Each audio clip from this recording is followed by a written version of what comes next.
драма, впрочем това, което не съм казал, но мога да окажа на стрим, е, че Барселона ме скамнаха с пари. Също така.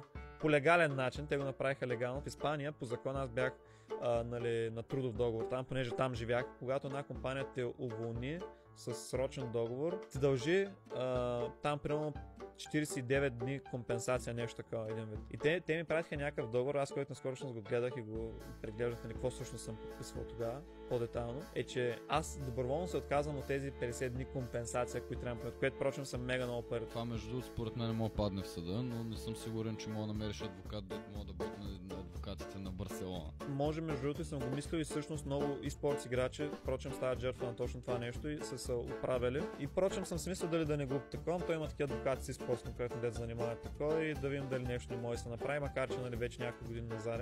Мога да задвижа някаква работа да видим какво стане, така и да въдейт на другия път. Добре. Какво се е случило?